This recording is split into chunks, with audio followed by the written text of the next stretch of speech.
What's up, everybody? It's the Two Dudes Podcast. I'm Rick, that's Kevin. We back at it again, another week. And man, Kev, I think we got a good one for everybody today. Let's start with you, man. How you been doing since last week? Man, it's been pretty interesting. I started the gig this week. Two How'd that days go? in. How'd that go? I'm tired of the motherfucker. You know, I ain't had nowhere to be on a set schedule since May 11th. So this is some shit right here. Even though I got the part time every other weekend, but that job ain't shit. I ain't gonna act like it is. So there's been an adjustment. I still ain't did a full 8 hour check. It's training. It's kind of like you can go. I'm just like, all right, whatever. But it's about the at some point the ball's gonna get to rolling, and next thing I'm gonna look up and be like, God damn. So I mean, but it's been cool though. It's kind. I mean, me and you came from the CRO world. Yeah. It's just crazy to think that, bro, I'm a fucking project manager now. That's just like mind blowing. First of all, big congratulations to you on that. Yeah, thank you. Because like Take it's that one of the ball things over. where I know if you was here, you would be one by now if you stayed in that world. I was following your trail. Yeah, but eventually I had to blaze another path. Um, how's everything going with the exercise bike and everything? Because I done ran a couple times since we last Yeah, and spoke. I've been on it, trying to get that consistency, How's that getting five used minute rule to it. working? You said what? How's that 5 minute rule working? It's I tweaked it, so I'm trying to do 6 to 10. Try to do a 6 to 10 minutes, or so I'm trying to get like that 8 mark or whatever. Okay. Be right there in that middle. And one thing is gonna be kind of crazy. The more I do this, the more it's gonna benefit me at the gig because I'm constantly gonna be on the go a lot of time going between the clinic and my desk.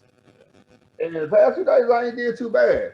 I just ain't fuck with them stairs. I'm like, man, I do too much stairs at the part time. I'm telling the elevator like a motherfucker. Outside that though, it's been cool. I think eventually you're gonna start to challenge yourself on the stairs. Yeah, I will. I'm pretty sure I will. A But little bit bro, here and there. this what threw me in. But I've seen you've done it before. This what messed me up. Boss looked at me yesterday and was like, come in tomorrow at 9 or whatever. I was like, all right, cool. She goes, so you business casual? I was like, yeah, business casual or whatever. And she goes, you can wear scrubs, right? And I was like, say what? She's like, you can wear scrubs. I was like, boy, that wasn't at Quincy House project managers never wore scrubs. Yeah, I don't even think associate project managers wore scrubs. I wore If you wasn't in the clinic, scrubs. you didn't wear scrubs. I wore scrubs maybe the last year I was there, and it was very, very seldom. All they do there is wear scrubs and lab coats. Bro, the first time I wore scrubs, everybody looked at me like I was crazy. They're In like, "Where that your dress building, shoes? Where the tie they look at?" at me like I'm crazy for wearing clothes. It is scrub and lab coats in that building because they so particular. You can't wear but I wear my Nike jacket that I wear. Hmm. When I wear it in the building, I gotta leave it on my chair because I can't wear it through the building. Only I can wear it through the building either uh one Lab of the coat. white coats, Yeah. or I gotta wear the jacket that they'll give me after being there for 90 days. Hmm. Classy joint there. Classy joint. So, Then I get used to though. I gotta wear a mask all day. Then when I'm on the clinic floor, I gotta wear a shield and a mask. So it's just I gotta get adjusted to that. well, yeah, that's the new normal because that's everywhere. Because I'm wearing a mask all day at work. At first, I couldn't stand it. Yeah. Be all restricted and trying to trying to breathe while you work. It's like, oh, let me take this thing off for a second. So, but you'll get used to it. All right, You see, so that's what's so crazy. At the part-time gig, I wear it, so you would think it wouldn't bother me. yeah, but what's gonna start off as a few hours at a part-time gig? You're gonna have to do it for a full 8 now from now on. Mm-hmm. Yeah, but it was cool though. It's been a good 2 days. I definitely appreciative and thank God for All right, it. so I got my Got my 2 riders with me this week, so you know, it's been That's a pretty good cool thing. week so far. It's a very good thing. So check it out. Let's get some financial stuff out the way here, because I know me and you talked about it several weeks ago. We said, hey, do you think it's right to have another stimulus and all that? And not only did the government believe that it was right, but they're working on the second one. And I guess the first round of checks done already gone out. So if your taxes came through your bank account direct deposit, you should be, if you haven't already, you should be receiving your $600 stimulus check. Now, I'm of the mail variety. I get my stuff through the mail, so I'm pretty sure it's going to be the end of February, early March before I see mine. But I don't care anything about it because I wasn't expecting to get it. So, see what's so funny for me is I still ain't got my taxes back. well, they said that if, and you're talking about your 2019 tax, Yeah, the ones of my first solo joints. I ain't heard nothing about that. You said what? I ain't heard nothing about that. Was it supposed to come directly to the house? Yeah, it was gonna come directly. I haven't gotten anything. Okay. Well, I saw what they were saying though, how they're someone was saying that they ain't got enough people to help do all, I guess, all the claims or whatever. So I could be just sitting on somebody's desk waiting. Well, everybody, first one second, I apologize for eating. I getting back used to being in this workforce. I forgot about that thing they call lunch. So I got to get back into the swing of things with that. As far as the Capitol, I literally just found out that if they're about to start charging people with that was involved with murder for the cop that died. So a lot of people are about to have some real messed up charges to where they're not getting out no time soon, if ever. And then on top of that, one of our legends, oh, look at that special guest logging in. One of our legends, the one of the old bitch ass nigga 6'6", then got caught wearing a fucking his USA jacket with his sticker on it for when he ran up in the Capitol building too with his bitch ass. They talking about they may take his medals. Man, fuck him and the medals, old bitch ass dude. What's going on now? What's going on? Shit. That's an elegant background you have. You in a nice hotel. What's that, the Motel 6? Nah, Isaac then took over my room. So I got to use the other living room. I didn't think you rich. You got 2 living rooms in that house? Stop. 2 living room, no dining room. Man, fuck eating with people. That shit's overrated. Girls, somebody bring me a napkin, please. Are you good, Richard? All right, Richard's getting his mic together. His laptop, remember, he was a Raiders fan, so he fell apart. Oh, my God. All right. No, can y'all hear me now? Yeah, we hear you. Yeah, we hear you. Did you? Nope, couldn't hear a thing. I told you I was switching everything out. When I turned the old microphone off, I took the headphones out too. Nelson, what's up, man? Oh, Rich, what's going on? Oh, before you niggas have a little moment, Jaya made fun of us yesterday, Richard. She was saying I don't need to smoke cigars anymore. I was like, I only do it on the golf course, mainly. She goes, that is just so white. Oh, Wow. my God. From the child who really don't talk about race, then tell her daddy's white. I was impressed and sad at the same time. Tell her Uncle Richie said, so this came from the soccer player, huh? Oh, well played. Well played. Did you hear that, Jaya? I'm right here. Did you hear it? Yeah. She heard you. Hey, with that Mack truck be out there kicking ass. Hey, nothing wrong Fast with it. Stevens, she wasn't no punk playing co-ed. Between her and her sister, they both made me proud. So today's the 12th, right? We only Yes, got sir. 8 days of this madness left. Then we can boot the orange comb over out the office. Okay. Y'all think it's gonna go smoothly? He said he ain't gonna be there. Even better. Pack your shit. Get out now. Well, I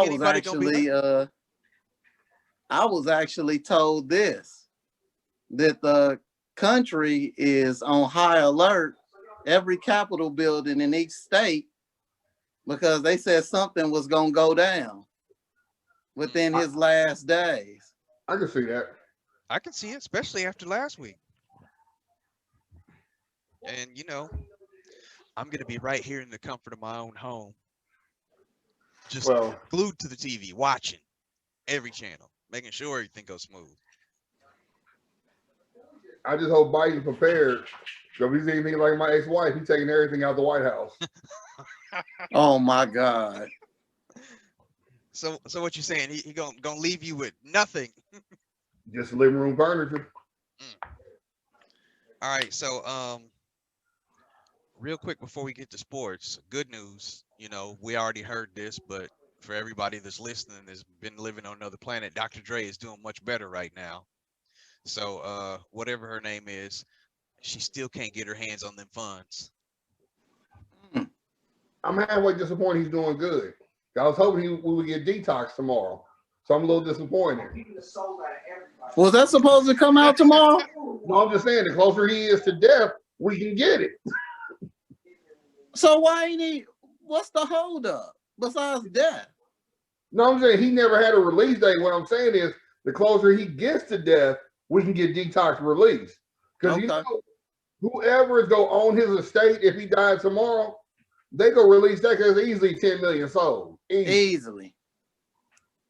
You know how bad that was shit on all Eminem streaming and Drake streaming records if that shit was to come out in his post life? All right, I got a fun fact for y'all. Y'all remember Blackstreet's song No Diggity, right? Yeah. Yeah. That whole beat and everything, right? How about that beat was for Tupac? But Dre was in the process about to leave Death Row. He took the beat back, sold the beat to Teddy Riley for Blackstreet. So Tupac got pissed, came out a diss record at Dre. Suge would let him put it out. Guess what the beat and song that was a diss record toward Dre but got flipped? What? Y'all, we've all heard Machiavelli, right? Yeah. Toss It Up. Toss It Up was supposed to be a diss record toward Dre, but Suge made him change it and ended up turning to, you know, what it is now. Yeah. That's why you got that No More Dre Day, Arrivederci. Oh, damn. Wow. That's deep. Ladies and gentlemen, look at Kev dropping knowledge today. I can find all kinds of shit like that fucks me up. I like to see the origin of where a song was supposed to go, but then it went elsewhere. All right.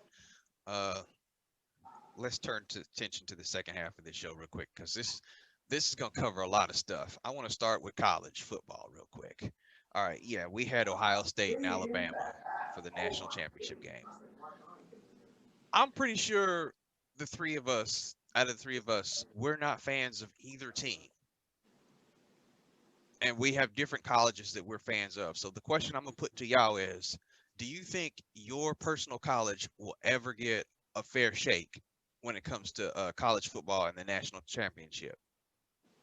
I know mine will, but it'll be a cold day in hell when it happens, because they got to stop recruiting violations and start to get good again. But okay, what college is that? USC. They've been champions before. Yeah, you know. Then they fuck Reggie Bush over like a little rag doll. Yeah, but we won't see Mizzou over there anytime soon. Anyway. Yeah, not till motherfuckers stop playing spread offense. You ain't lying. Yeah, so I'm making Well, they mascot.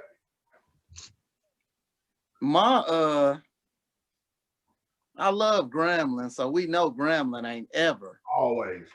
It ain't ever making. Uh, it'll be. I don't know. I think my kids will be dead before Gremlin make a national title game. Their kids But be dead. I've been a Nebraska fan for a long time, and It's been a minute for them too. it's gonna be a minute. Hey, real talk. Because I thought Scott Frost would come and sprinkle some magic on them, but that's not happening. I will, Nell's my because we've been knowing each other since we was, 5 seconds from being sperm, and he's been a Nebraska fan since Tommy Fraser. This nigga, I ain't know what it's like to be about a team until this nigga, because you always saw two things: red, black, and white. Portland Trailblazers, Nebraska. The black shirts. That's all you would ever see. And then he kind of had a fandom moment where he followed Drexler to the Rockets. Oh my God. He was I did. the Rockets for a minute. But then he always stayed true I'm to gonna the get to that in a Trailblazers. second. I'm gonna get to that in a second. Yeah, he always stayed true to the Trailblazers in Nebraska. Then me and him both GSU for life because we went there. But he'd always give me shit about MU because Nebraska always went class. They had some motherfuckers on stereo. Tom Osborne is really a cyborg, and we just don't know it. Because that motherfucker's still alive right now, and I think he's trying to coach from up in the booth of the president's office, being AD and everything. He was a Republican in politics after he left football. Yeah, then he came back. Yep. But that's one of them men that never have to buy his own meal as long as he lived there. Yep. Now, going back before I go to where I was getting ready to go, because I know you touched on Grambling, Nelson. What do you think is really holding Grambling back from being in that national spotlight? Is it the fact that they are a black college, or is it the fact that you don't think that they could rise to the occasion and beat a team like Alabama or Georgia or Ohio State? They can't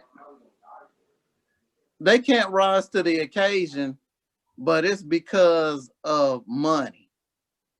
It has nothing to, because you got to think the talent is going to go where the money is either looking like it's being spent or if it's being given to them.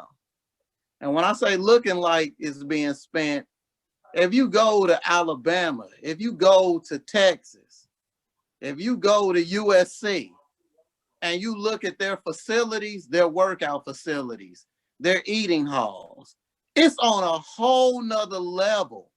It's better than probably 50% of the people in this country have ever even their eating dining halls. For 50% of this country probably never ate at a dining hall with an all-you-can-eat buffet that looks that exquisite, or 50% of this country has never even worked out at a workout facility that looks as great as an Alabama or a Texas, or a Georgia or any of these big Michigan, Ohio State. I used to watch these shows a couple years ago where they were walking through these facilities, these workout facilities. Their indoor football stadiums look better than the best high school football stadiums in the country. So the one I saw on TV, was it Texas? I think it was Texas. They had a beautiful indoor facility. Shit, I ain't seen nothing like high schools look better than all the black colleges. But and to that point exactly about the high school in Texas, when me and Tay was going to Grambling's football field didn't look better than that high school in Texas that you're talking about.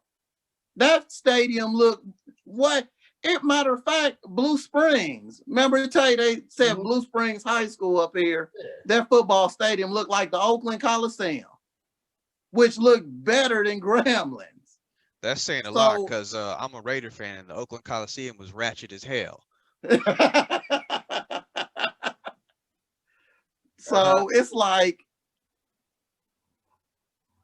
they can't get the money, to draw, and just think they had Doug Williams as a coach and he still couldn't draw, the big name people to come to that school. I don't know how Deion Sanders is doing it unless he's, spending out his own pocket to update things at Jackson State. Because I've been to Jackson State and it don't even look better than Grambling. Here's the thing with Deion and Doug and all them.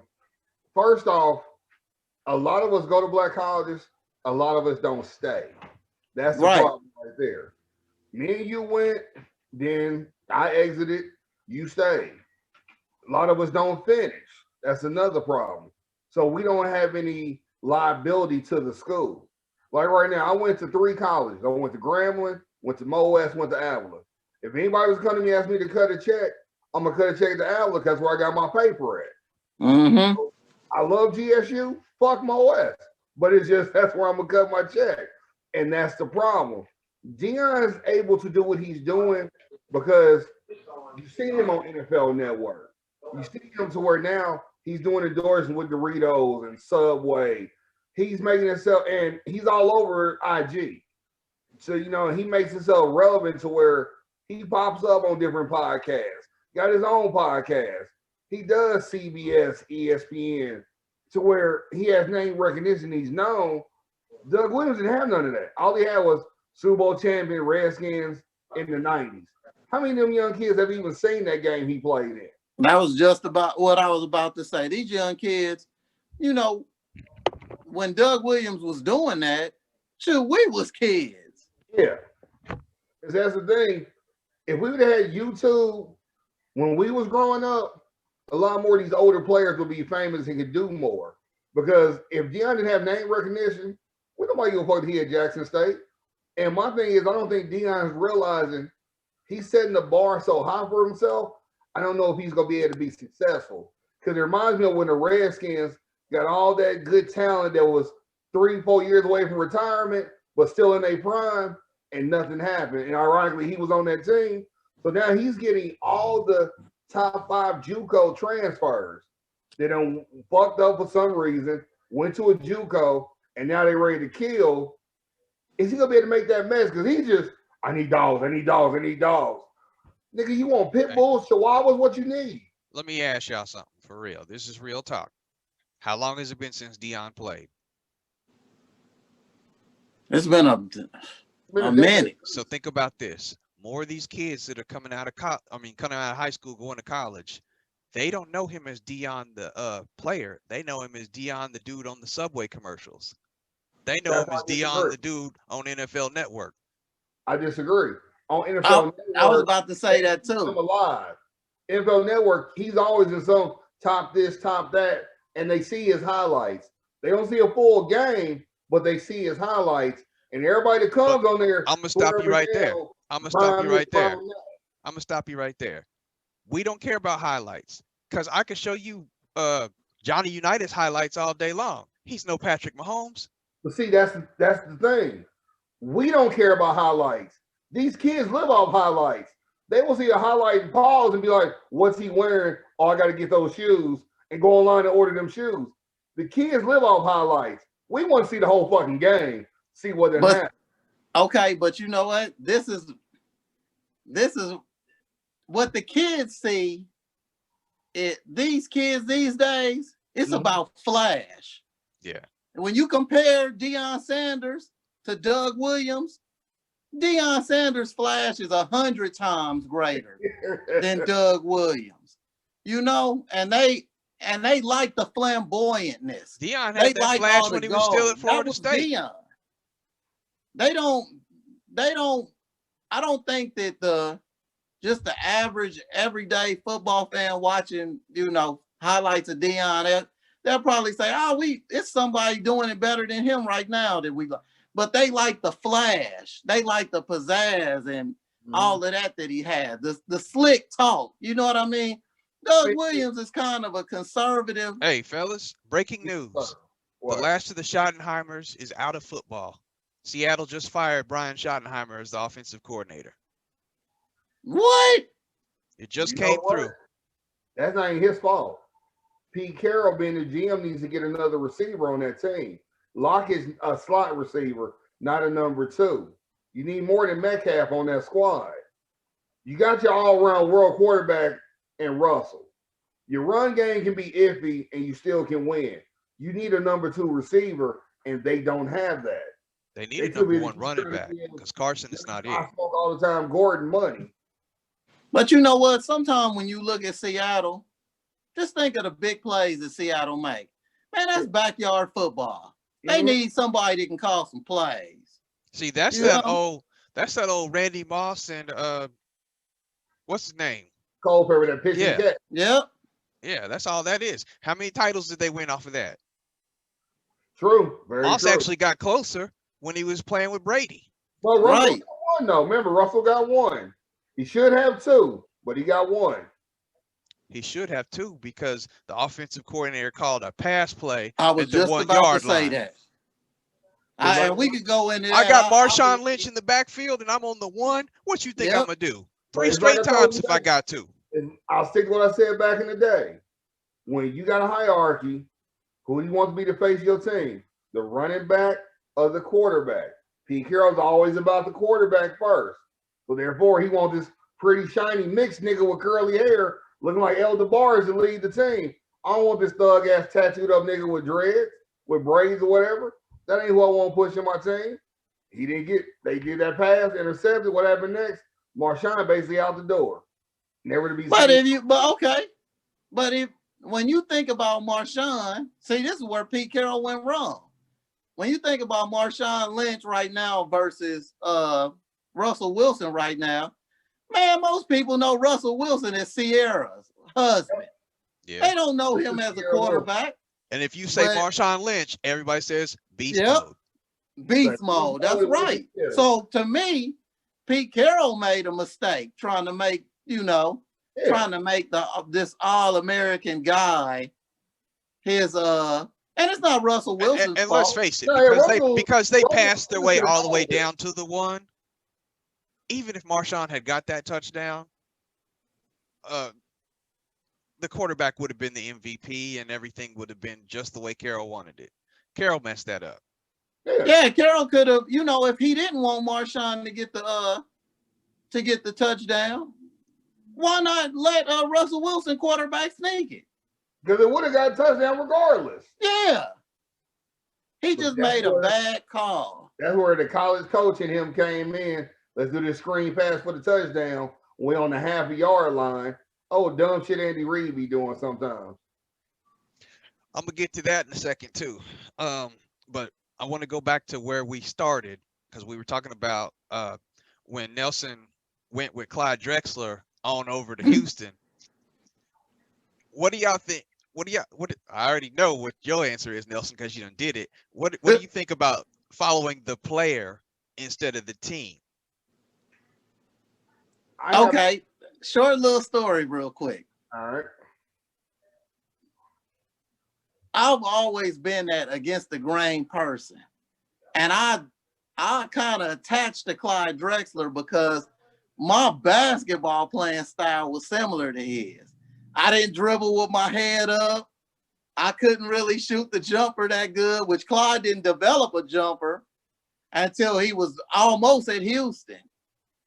I could rebound like crazy. I didn't have the fancy dribbling. I could go to the rack and put the ball up. So I just kind of like Clyde Drexler and what he kind of did. And I like how he was conservative. He was quiet. He didn't talk no trash.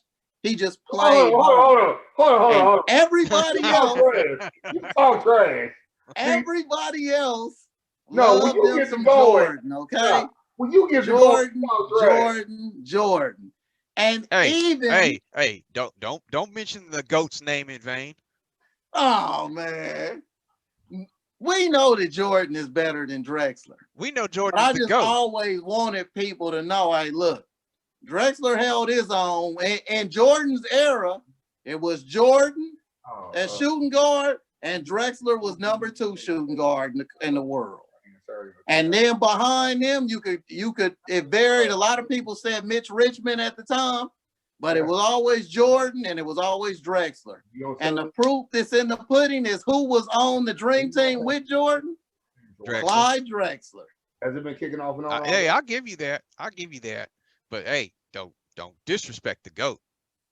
Because I just want to say for the record, Nelson's full of shit. I'll tell you Nelson. Well, say your number out loud. I don't talk that much trash. Richard, I'm 42. Nelson, you're what, 45, 44? Yep. Nigga, 45, 44. Which one? 45. Okay. So we've been playing basketball together at least since 10 and 13. When he gets to going, come on, motherfucker. That's what I see in here. And if you ask every one of our cousins and his brother, they will say that is Nelson. Now he's quiet until you piss him off. Once you piss him off, he gets to clapping hard, wiping sweat off his head, and then you know it's game time. This is what I'll say about Nelson. He's a more refined Bruce Bowen, in my opinion. To where wow. And the little nigga will body you like he my size. So you'll be like, damn, where this shit come from? But what fucks me up, he's always hitting the clutch. Nigga be broke all game. When it get clutch time, rebound, putback or something, this nigga's the one that's doing it. Gets on my fucking nerves all the fucking time. Like, you can ask Theo, you can ask Tracy, Chauncey, all of us, to where we've always had a squad, and it's always the same shit all the time. But I will say, Nelson, where he's like Drexler, he's always the leader on the floor. He's always the one getting in everybody's face. Why? I mean, the nigga will get in your ass to where you will feel you stole something, got to put it back on the shelf. Like, I'm sorry, Mom, I didn't mean to touch it. I apologize. But you want to hustle for him because he's always been that dude that's like, hey, we a team. I don't need this. I don't need that. We about the ball, and that's it. When we played ball together, our lovely Midwest baller days, we was the best team in that intramural. We just couldn't put it together. Then we used to go, what was that park we go play at? What is that park? There was a park we would go to, and we would run niggas. I mean, run cats the whole fucking Saturday. And the niggas would be mad when we say we from KC. Because they think, automatically can't say they think Kansas. So they think we farmers and shit like that. Yeah. Kansas ain't even like that, man.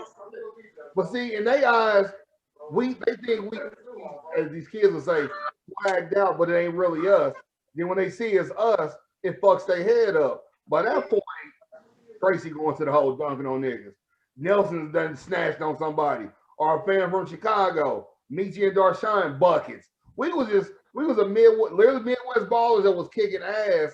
Blue Springs, God rest his soul, hitting buckets. They didn't know what to fucking do. We had a motherfucking squad. Remember the top squad in Intramural League that I think they end up winning the championship, but they played us in the first round. We battled them all the way to like the last 5 minutes, and then we just kind of let it go, and they was like shocked. And remember, they had big men, they had everything. Let me ask y'all this. Let me ask y'all this before we go into football. I want to see, because I know I'm 50 and y'all still in y'all's 40s. How many of y'all remember Hoop Fest when it was down in KC? Oh, we was just talking about that at work today, because I was telling the younger people that I work with, because I work with the majority of early 30s, mid 20s people. I was telling them that what they're trying to do in Kansas City is build it from the inside out again. And I said what they didn't know was it wasn't necessarily a mall, but the shopping complex that they had downtown, a lot of people used to go to that. And they had the Hoop Fest and all of that down there. And then it just started kind of spreading out. And then it just disappeared. It seemed the like. last year or two, they changed the format of it, and it just was gone after that. And then my cousins, remember Kenny and Brent used to win like every other year, at least their division. Right. Kenny, Brent, and Joe would play. Yep. Then Tracy and Trevor played with them periodically. One year I coached them, and we ran through everybody, destroyed them. Like it wasn't no competition. To where we was literally just running plays just to run plays. Shit was ridiculous. Yeah. All right, I think let's. that was like when that happened, that probably was like a countdown, and when it just started fading out, it got started being less and less. Well, I But know it, they it changed was format and stuff on that. it was dope. Kids today, I think, would appreciate it if they had the opportunity. But it's just motherfuckers don't want to invest in it unless it's a sure win. They don't want to invest in the security that's needed to make something happen. Right. A lot of it now they're enforcing people crazy. Where you will pay probably 10 G's for security, now you got to pay about 20, 25. It's what you got to do. All right, let's get back to the NFL real quick. I'm just gonna go a team at a time, and I'm gonna let y'all speak on it. We're gonna start with what just happened. The Browns proved that the Steelers wasn't nothing. The Steelers been proving all season they ain't nothing. I was about to say that. Oh, fake ass record. Well, after week 12, they started proving that they wasn't nothing. But We everybody really been didn't all know. season. We really didn't know until they took that first ass whooping. I've been saying all season they record ain't what it is.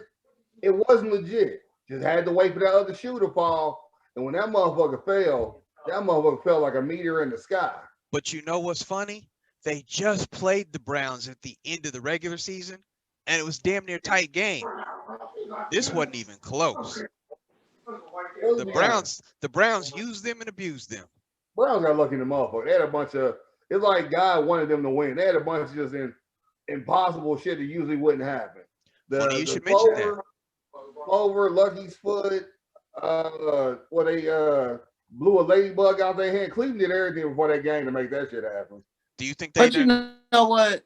Pittsburgh just, I'm going to start with Juju Smith-Schuster.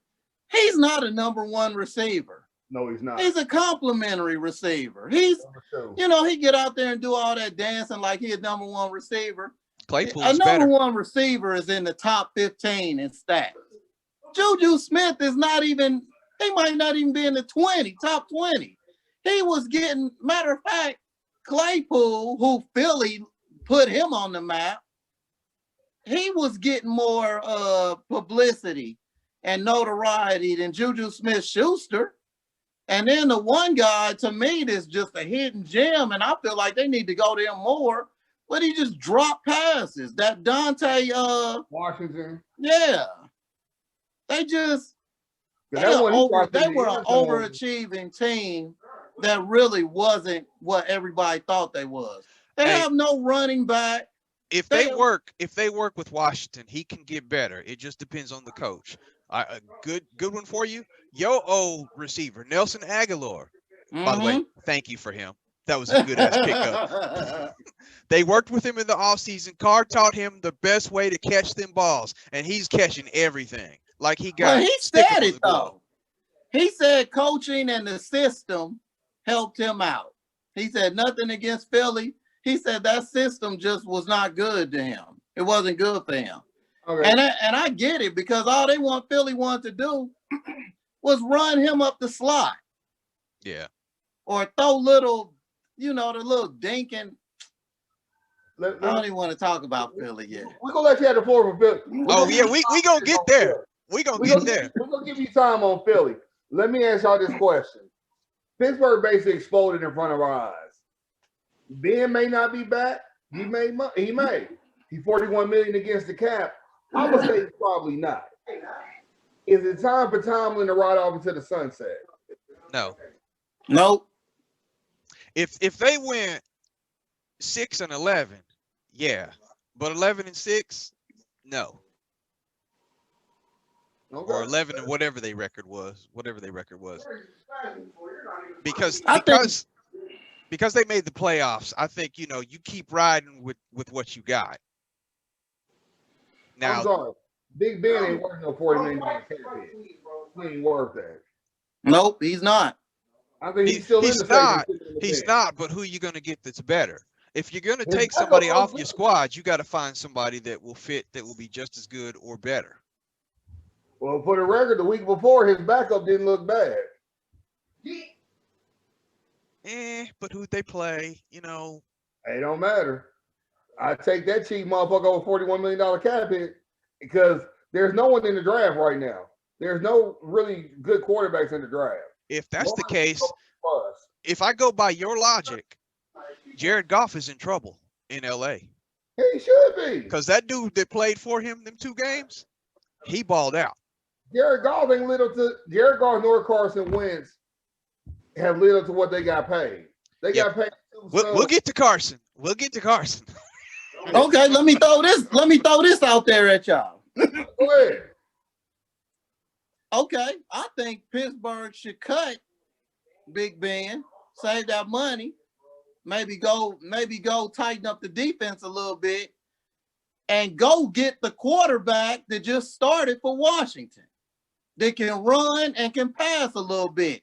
He don't need to throw big. You got the quote unquote big play receivers. Yeah, because you got like 4 or 5 receivers on the roster that can take it to the house. That quarterback, he tried to win that game by himself against Tampa. Or if they don't want him, I got a feeling the Redskins are going to let Alex go. Alex can give you another 2 years in between bringing a quarterback up. No, that line is not good enough for Alex Smith. So you saying He'll that with both them legs broke. You saying that they'll release Alex Smith before that boy that started? They because Alex is supposedly gonna be a nice cap hit, and it's rumors that me personally, I think it's a PR move, but I'm like, Cam, get your money. Rivera offered Cam 2 years, $50 million with a lot of incentives to make it 2 years. Oh my God. So Cam may be on his way to Washington. And I think that's Rivera just trying to save face because the way they let old boy go was horrible. That was some horrible shit. Now that you say that, switch them up. Put Alex Smith in New England. That's a better line. Yep, that's the better. Yeah. But he ain't got nobody to throw to. Oh no, my bad. That's when Julie Edelman want to start catching again. Oh, bitch ass dude. I want 5 minutes in the elevator with this punk ass. All right, so back to the Browns. You know, since you're talking about elevators, Kareem Hunt. I don't know if what you sent me was real. that what I sent you was funny, but he did actually post. I was running hard because I wanted to get to Arrowhead because this game's personal. Kareem, you ain't gonna hear this, but somebody else gonna hear this. You're a fucking idiot. You can't go smacking and kicking white bitches and think you gonna get away with it. And when your owner says, "I'm here to help you," tell me what happened. Oh, I ain't do shit. They tripping. And there's video phones everywhere, you fucking idiot. So you deserve to get cut. You deserve to get let go. You wasn't doing. Were you a good player? Yes. You're not a great player because if you was, still wouldn't be in Cleveland. So you're a good player. You might have could help us get past New England to where we'd be 2 rings going for 3. I don't know. But at the end of the day, you wasn't the juggernaut of our offense to where we was going to get a ring regardless. You was going to be another good complimentary piece like everybody else to Pat Mahomes and the Travis Kelce show. Get off your bullshit. Keep earning the little money that you're making and realize you fucked yourself out of $100 million because you want to smack white bitches and have an apartment in downtown Cleveland when you got a house in suburban Cleveland. Stop doing hood shit, do grown-up shit, and you could be living a better life, you fucking idiot. Well, I ain't gonna go hard on him like that. But, first off, he hasn't even ran the ball as good as he ran it when he was with the Chiefs. Let's note that. What he does for Cleveland is he catches passes out the backfield. Yep. And that's how they really use him. Nick Chubb is the running back. He a beast. Hey, I'm not gonna lie. Props to Kareem Hunt for getting me that fantasy win to end the season to get in the playoffs. but that's where it ends right there. That's where it ends. He had a fantastic game that week, but you're right. He's not anywhere near as good as he was. And what's so funny about it, when they beat Pittsburgh, I think it was Al Michaels was like, this is really a surprise change. Chubb's doing it running and catching, and Kareem's doing it just running when usually Kareem does all the catching. I was like, oh damn, they cut that nigga down. And then, okay, think about this since he said it's gonna be personal. What happened with the last running back that basically was calling himself going out there and gonna have a personal vendetta against the team? And I'll tell you who it was, which I think this was the dumbest mistake by the Chiefs this year. Garbage ass Le'Veon Bell. He had a chance to shut the New York Jets' mouth. And what did he do? He didn't even rush for 30 yards. He had about 15 carries. Andy Reid gave him all the chance in the world. He didn't do nothing with it. So when people be talking, oh, it's going to be personal, it's going to be this, you know, it's best that you shut your mouth and you wait till your performance is out and then say, I took it personal. That's why I rushed for 200 yards or I rushed for 5 touchdowns. Yeah, pull a Richard Sherman. Wait till after the game before you start. Right, wait till after the game. This is what I'll say about Bell. Insurance policy, smart move on the Chiefs' part. The thing is, Bell was in Jets for so long and in and out of injury, you can tell he done lost his instinct as a running back. He thinking too fucking much. I'm like, nigga, hit the hole. You got speed. Hit the fucking hole. But remember, his style has never been a hit the hole kind of style. Nope, he will sit back there. He'll sit back there and he'll wait. You done lost it, so just hit the hole. Just run through the hole. But he can't do that. Ever since college, he's been playing that way. That's his style. So he ain't never gonna be able to get back what he hadn't had. Tell you, what did he show you in 2 or 3 games when Hilaire went down? What did he show you? Shit, nothing. Now he ain't showing much. No, he hasn't. I can't see him being with the Chiefs next year. Yeah. Oh, no, I mean, you said insurance, but remember the boy came in. I don't know which Williams it was, Damien or Daryl. He tore it up. Yeah. And he stole Le'Veon Bell's shine. I think we can all agree that Bell is just auditioning this year for other teams. Yeah, for somebody else. Yep. And this is what I will say. Bell makes McCoy like he did 1,000 yards for his last season. Yeah. I will say that, but luckily we got other running backs and Andy been doing a running back by committee. Hilaire, however the fuck you say his name, he gonna be a beast next season.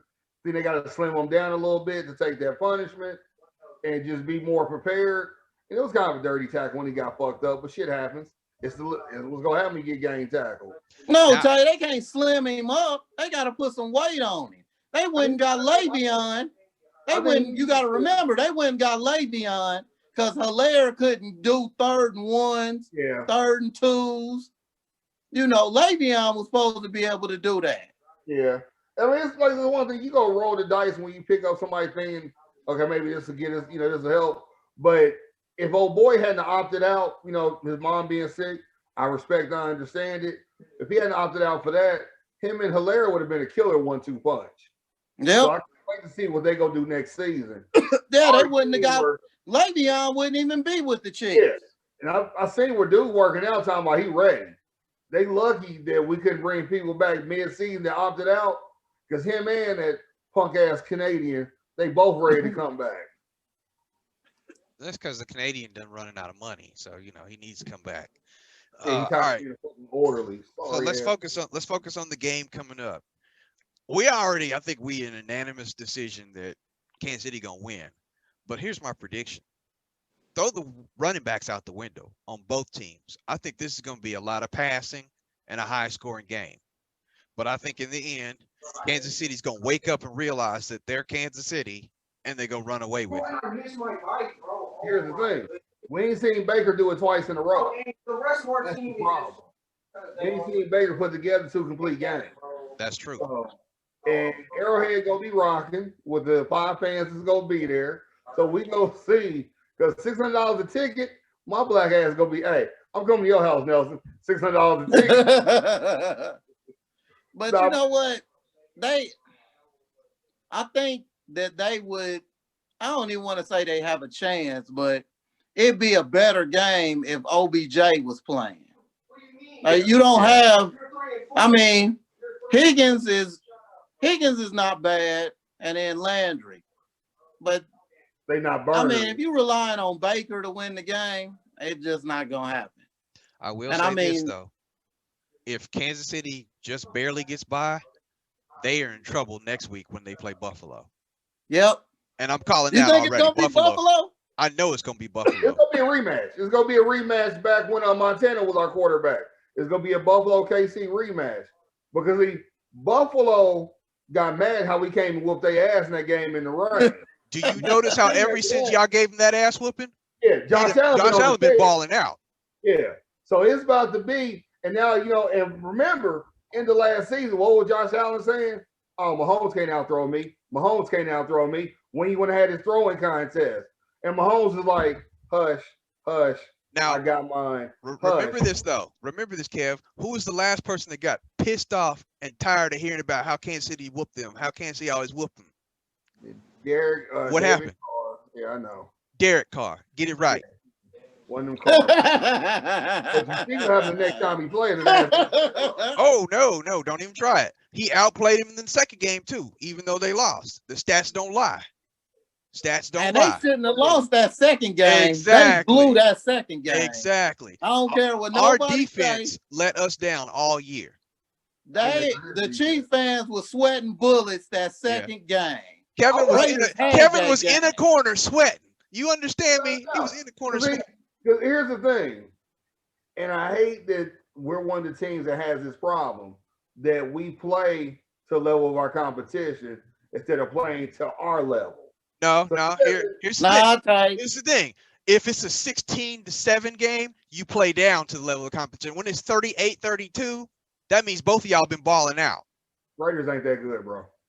I'm keep Ty, saying. Raiders You know offense what it is that is? good. You know it. Their offense is that good. This is what I'll say. What the Raiders did. They just exposed the Chiefs' defense. The Chiefs' defense is not good. I don't care what nobody say. Look at the games. Everybody want to say Chris Ford. It was a Chiefs fan that said, man, they sick of Chris Ford because he play when he want to play. He don't play every down. Now, what hurts us is our pass rush is about as consistent as Popeyes having biscuits that won't choke you. Hold on, And you Justin. know what else? You talking about Chris Jones, right? Yeah, Chris Jones. Okay. I said Chris Yeah, Ford. you don't want to Chris say Jones, Ford my around bad. these Kansas City people. They have deep flashbacks. Yeah, I meant Jones. That the defensive tackle. Because our secondary, you take I say you take Dirty Dan out the secondary. Because sometimes he plays better than his big name counterpart. But you know what? I knew you was going to listen. That's an illusion. And here's why. He plays better than his counterpart because teams are playing on that side all the time. I'm going to tell you. Deion Sanders theory. The second half of Deion's career, it was off of respect. You didn't throw to that side. A lot of them, but Honey Badger did get 6 picks this season. This is what I'm going to say about Honey Badger. It's an illusion. He can't cover one-on-one like people think he can. Oh, no, I agree. And you put him back there and let him freelance and watch, that's where he's good. These teams don't line up, they don't stretch the field and throw at Honey Badger. If they throw at Honey Badger, he gonna make the tackle. He ain't gonna get no deflection or nothing. But I'm not gonna say that. I can't say that he's terrible because he made first team All Pro. But here's the thing with Kansas City that I'll say. Dirty Dan is what Eric Berry tried to be, playing on the line, covering tight ends, making the hit, laying the big hit. Honey Badger is Ed Reed, Troy P. all over the field if he's allowed to. We have 2 safeties that really aren't cover safeties, and that's Achilles heel when you got 2 suspect with corners. Because our best corner broke his leg. He ain't even touched the field yet. Hopefully he'll be back next season. But it's like we rolled the dice when we signed him out of free agency because he was the one that got in that shit with the Giants. There was a good corner, but the Giants cut ties like nigga was going to jail. He didn't. We picked him up. Nigga had 5 tackles and a sack in about 7 minutes worth of playing, broke his leg. I was like, damn, that was our starting corner right there. So it's like, for us to really have a consistent secondary, either, Dan got to go on the bench and we got to pull out a safety that can help cover. But right now, we got 2 safeties. Their best thing is they can roam and they can play up and under, but they still get to roam around. It's like cover is not their strong suit. And until teams go 4 or 5 receiver deep on us, it's never going to get shown consistently. And okay, and I'm going to say this, and this is not going to be a popular statement, because everybody is riding Mahomes' dick, okay? Mahomes has a tendency to give you a chance to win a game or stay in the game with him. Yeah. He always throws that random interception. He always does something, miss that pass on 3rd down. Yeah. And I'm saying in tight games, in close games. In he blowouts, he looks every spectacular. game. But in tight games, when the pressure's building on him, he will always give you a chance to take the game, to win the game. But he's so good that where Mahomes is real good, when he's down, his play elevates. That's why he's so good. Yeah. I know you said the Chiefs have this tendency of playing down the competition. No, Mahomes plays down to competition. If you go But back is it really people playing down, or is it the other team getting up for the world champs? That's what I said at the beginning of the season. They the champs. Team, but you know when your player's not up to his level.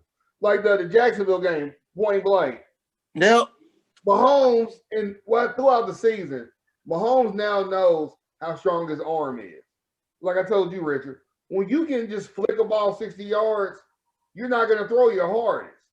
Those 2 picks that got happened on Tyreek, Mahomes wasn't throwing the ball. He was just, let me flick it to him.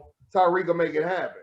Tyreek got exposed for not being a number 1 receiver because you're not 6 foot plus, and that corner just did just like this to you. Oh, I got that.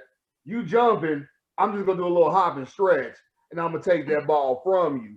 And what you see Tyreek doing? Trying to grab it and pull it over him. By the time you grab and dude done pulled it down. But had Mahomes threw the damn ball, Tyreek would have caught it. But Mahomes, like you said, knows he's too big sometimes.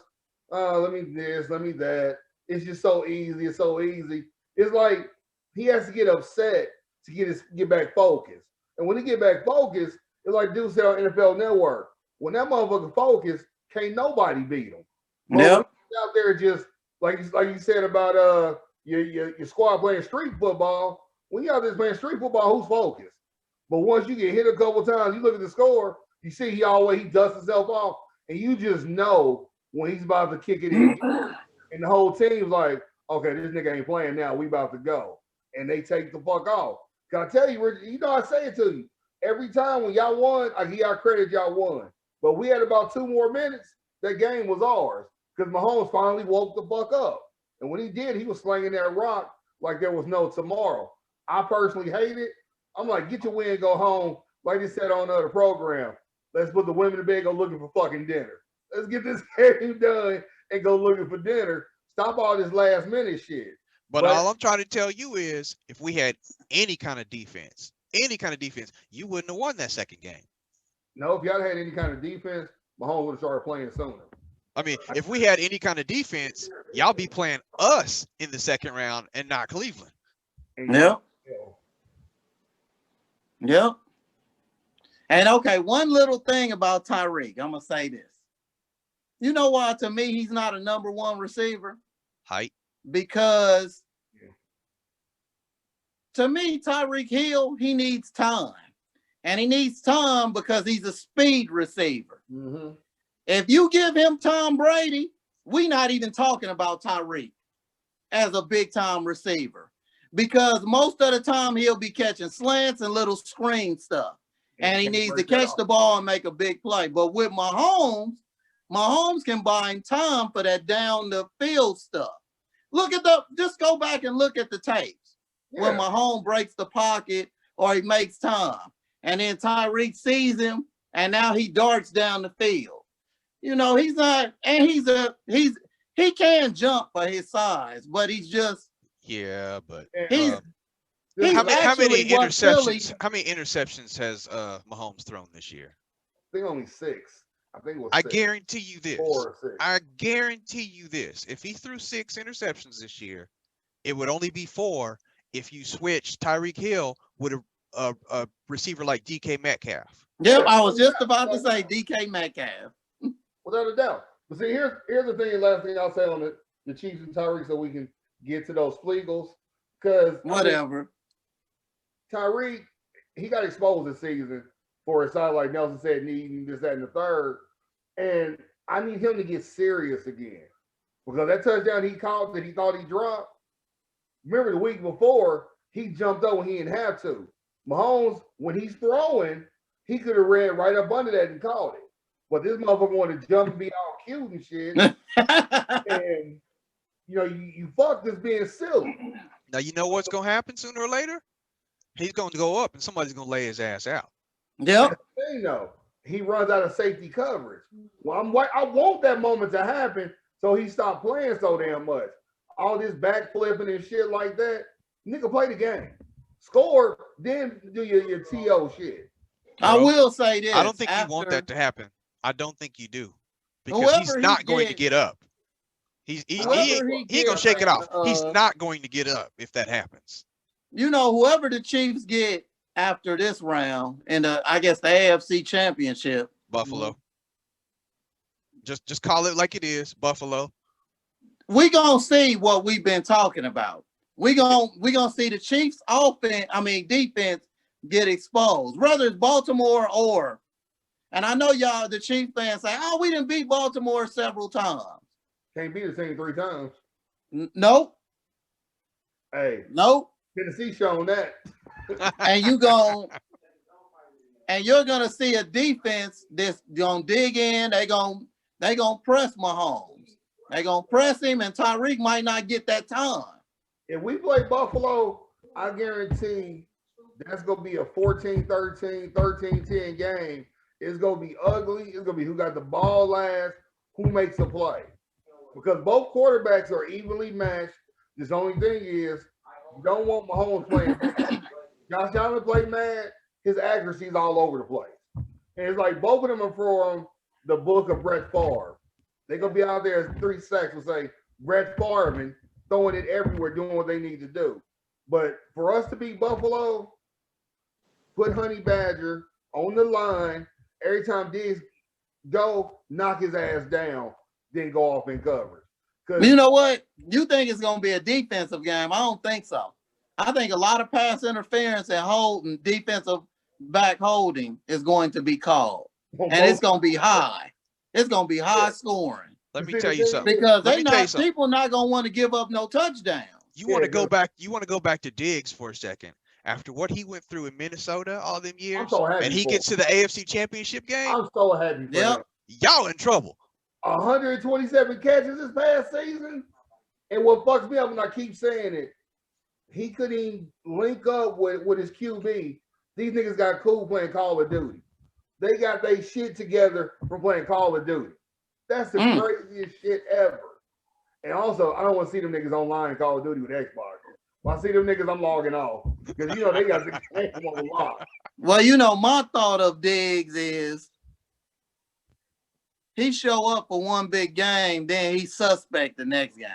And I can say that because after he caught that big time touchdown with the Saints, and this is going back to 2018, I knew Philly would destroy Minnesota, even with Diggs and Thielen. But I felt like if Philly played the Saints, they were going to get beat. And that Difference would is stop.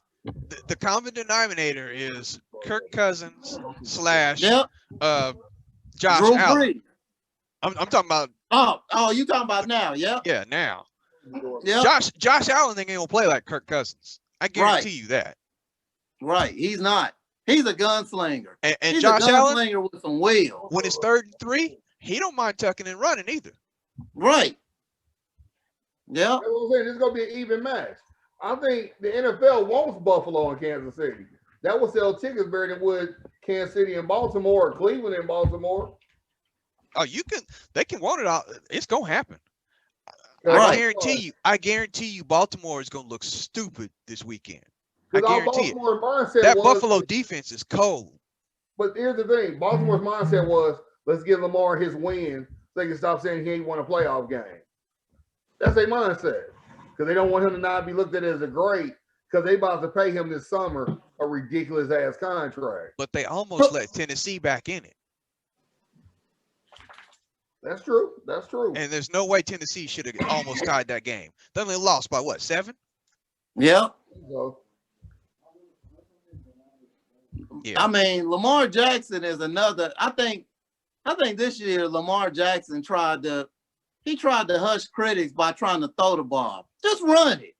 he Do regressed. what you do best. He regressed this year. Y'all gonna laugh Yeah. at this? Lamar Jackson has played average until that game where he had to go to the bathroom.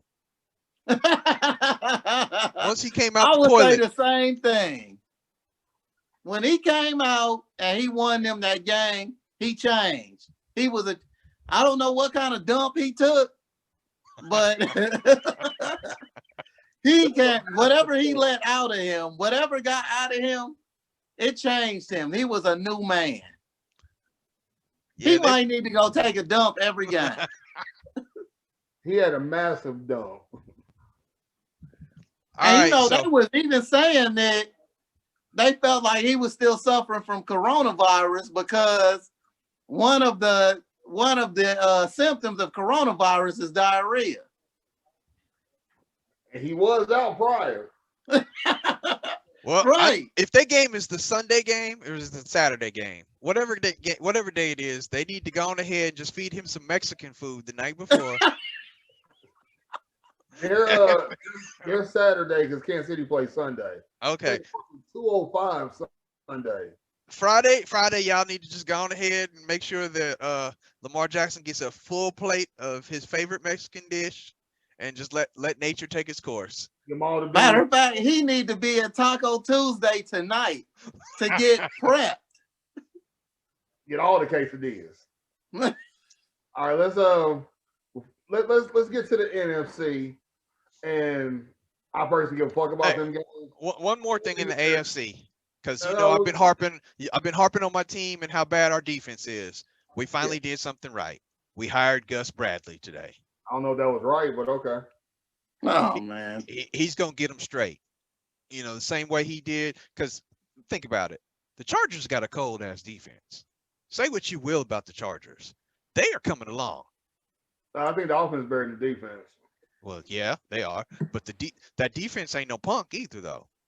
It's saying that the only reason I think the offense is better because who knew who the fuck this quarterback was? I think that's the upper hand they had. But next season, his ass gonna get rocked by a lot of teams. I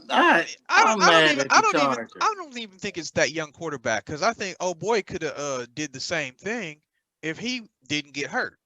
We don't know. They too busy popping lungs. I don't think they gave my boy Lynn a fair. They didn't.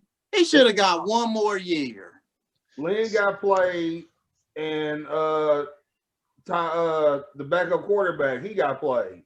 That was dirty on. That's why I'm like, go back to San Diego where no one cares about you. So speaking of getting played, let's go ahead and go on to that NFC and start with them Eagles. Do you think, Nelson? This is what I've been waiting for all that Peterson got played. No, he did not get played. And matter of fact, when my boy told me yesterday, you got what you wanted now, they fired Doug Peterson, I said, yes. Wait, Wonderful. back up 3 years. 3 years ago, you thought he was the greatest coach in the world, didn't you? No, because let me tell you this, and this is what I told a lot of people. Everybody wants to give him credit for the Philly special. Who called that play? The offensive coordinator. Who recommended that play? The QB. The QB. Thank you. He didn't call that play. He gave them the approval to run. Speaking of, that was the first mistake. You let the QB go after that season. Right. Because Carson Wentz is not the answer. Never has Nope. been, never will be. All right, so But this is what I've been telling people. hold on, though. Here's the thing. This your squad. Me and Rich ain't about to say shit else. Give you about 3 minutes. Tell us what needs to be done to the Eagles. Just give us your Eagle frustration, because I know you got it in you. Okay, I'm gonna let you know right now. I don't know. I said this earlier today. I said they should go ahead and hire Bieniemy. Okay. Because even though that we had a debate today where I was like, I don't know why Bieniemy hasn't been hired yet. One thing that was brought to my attention by one of my homies was that he said, Nell, you got to think these offensive coordinators that have been getting hired, they started off as QB coaches. Nobody's ever hired a running back coach that became an offensive coordinator. He said, think about that. I said, okay. I said, but Bieniemy is the one calling those plays for Andy Reid. Even if he's running it by Andy, he's calling those plays, and they running some good. I'm not lying. The Chiefs run some good offensive plays, You can't go get all these weapons and then don't know what to do with them. Don't know how to call the plays or whatever. So go get you a fresh. I know they won't do it because guess where Doug Peterson came from? The Kansas City Chiefs. He was the offensive coordinator for Andy Reid. So they're gonna want to do something fresh. They're gonna do something, I honestly, if you don't go get Eric Bieniemy, go get Raheem Morris. Atlanta ain't giving him that job. Yeah. You watch. Pause that right there. What you said, you solidified what you said so big, because I saw yesterday Philly's interested in Kansas City's fucking quarterback coach. See? And why not Bieniemy? Why are you interested in the coach? The coach didn't make if you go back and watch Mahomes back in college, he was a gunslinger. He always been like that. Yep. They just gave him a chance. That quarterback coach didn't make Mahomes. That's stupid to go get him. From a spread offense, and he's the first quarterback of a spread offense to make it in the league. See what I'm saying? So they already thinking wrong. And the one thing I've been screaming, I was screaming this when they was in the Super Bowl, when they won the Super Bowl. We need some damn D-backs. Safety, cornerback. I don't know what happened. If you look at Darby, he left us and he went to Washington, but he was getting burnt up in Philly when he was in Philly. He went to Washington and he tore it up. So I'm glad that Schwartz, he was all right, but I'm glad he's stepping away because clearly his system don't work. His system was only working because of the way we switch out defensive linemen. We just switch them in and out like crazy. Mm-hmm. And as long as you got a little bit of talent as a defensive lineman, if you switching me out and keeping me fresh, yeah, I'm gonna look great. That ain't nothing big time. Yeah, Fletcher Cox and Brandon Graham, yes, they great. They can be great on other teams. But if you switching out, that's gonna work, But these D-backs we got, man, they are terrible. They some of the worst D-backs I've ever seen. And we've been getting, if you look back over the last 5 years, our D-backs been ranked in the 20s for years. Damn. We won a Super. Come on, Brady and them still scored almost 30 points on us in the Super Bowl. Let's just keep it real. You know what I mean? We just happen to, and who makes the big play in the Super Bowl? Brandon Graham. He strips Brady when Brady had a chance to go down and tie the game. And even still, we 3-and-out, and we still gave Brady a chance under a minute to try and tie it. You know what I'm saying? So that we need somebody. That's why I said Raheem Morris. We need a defensive-minded coach for once. So you don't want Chip Kelly? You don't want Chip Kelly back? Nope. We don't need nobody that's innovative or nothing like that on the offense. We need somebody that's gonna go hire a good offensive coordinator, but he's gonna be a good defensive-minded coach. Because you got rather you go with Carson Wentz or rather you go with Jalen Hurts, which I really think they need to go with Jalen. Definitely. If you got a quarterback like that and you got a good solid defense, you're gonna always be in the game. You don't need no bum quarterbacks. Or I hate to say that about Foles. I think Foles would be okay in a decent system. Foles is better than Wentz Trubisky in any system. Trubisky, he's a journeyman. no way. But let me ask Some you of the this. best quarterbacks are journeymen, though. Look at Fitzpatrick, man. Everywhere he goes, at least for a couple games, he balls out. Nelson, let me ask you this. 2 questions.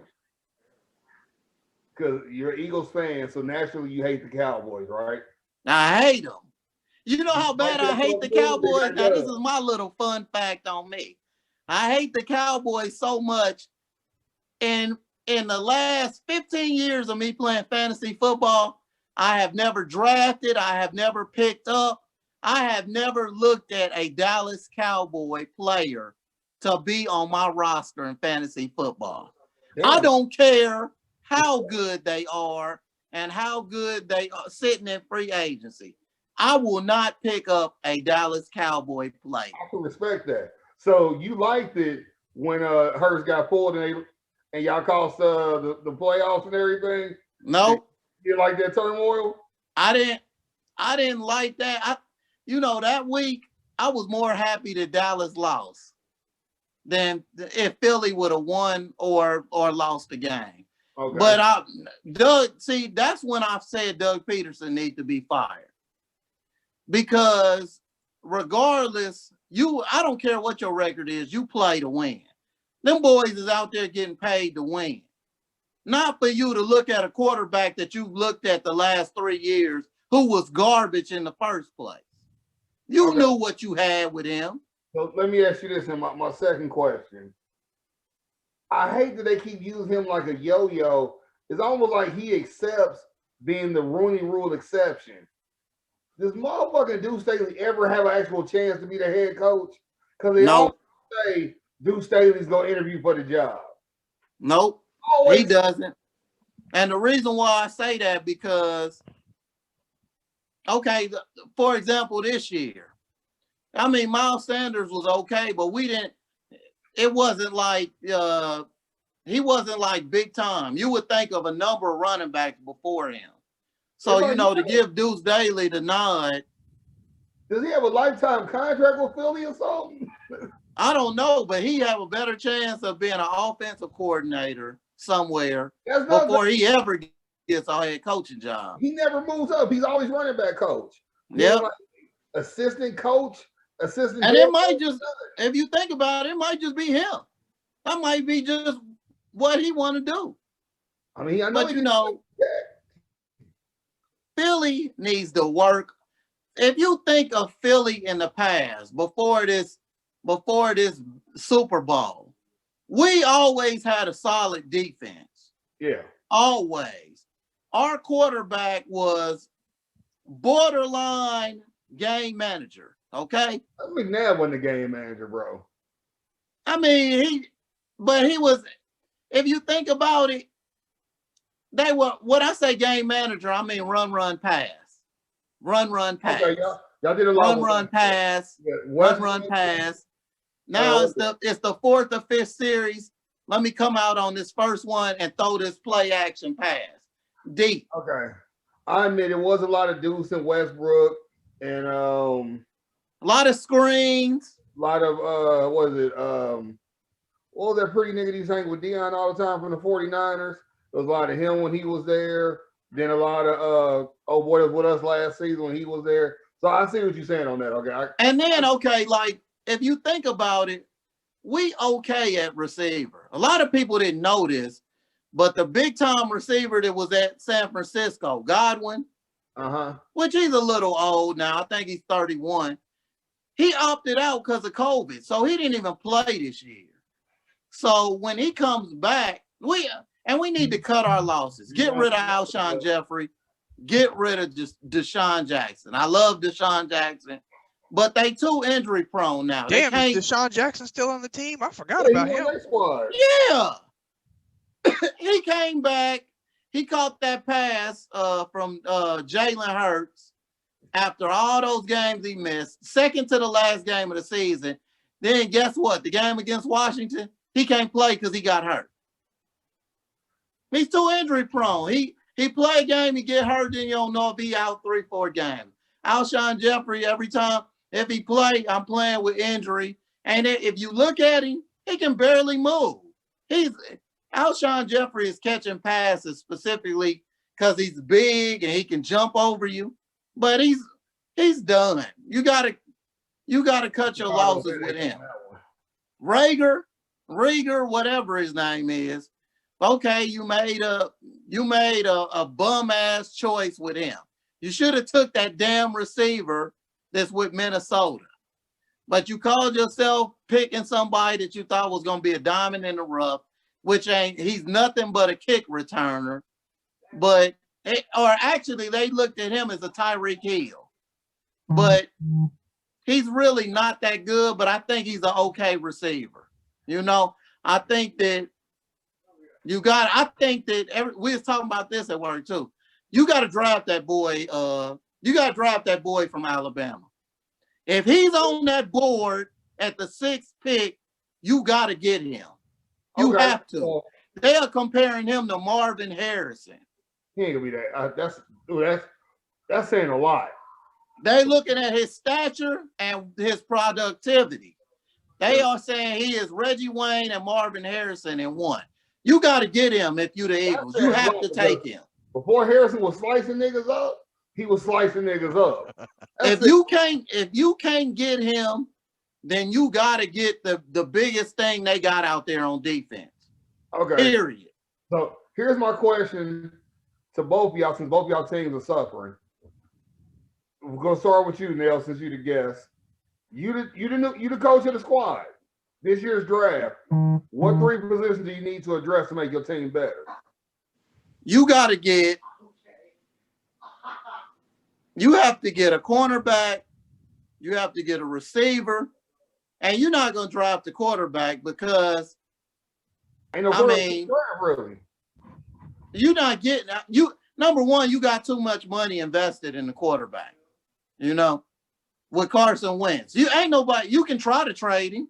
Ain't nobody taking on that contract for a bum quarterback. Okay. So you're not looking at a quarterback. You got to go receiver and you got to go some kind of preferably a linebacker. You got to go either receiver linebacker or linebacker receiver. You have to. You know, you gotta, okay, here's my top 3. Linebacker, receiver, or if it's the boy from Alabama is available, receiver, linebacker, then your third has got to be an offensive tackle. Okay. A right tackle or a left tackle. Preferably a left tackle because you gotta cut your losses with the tackle that you keep bringing back, he was a Pro Bowler for years. I can't even think of his name right now. Yeah, he's injury prone too. You got to cut your losses with him. Yeah. So they got to go a linebacker, receiver, and a tackle. Any order with those 3. But like I said, if the boy from Alabama is there, you have to get him first. You have to. All right, now Richard, what does Vegas need? Mayock has to be smart in his draft like he was his first year, not like how he was last year. You don't pick best available. You pick by need. And in this order, cornerback, middle linebacker, period. That is what they need. Corner, middle linebacker. And anything else is not acceptable. Okay. I like that. I should have specified too. We need a middle linebacker too. We need a middle linebacker before an outside linebacker. Okay, here's my another question for y'all, and I just thought about this. Hearing us talk about our squads, we all keep saying the same thing. Has the NFL turned into a bigger college football to where defense is suspect? Yes and no.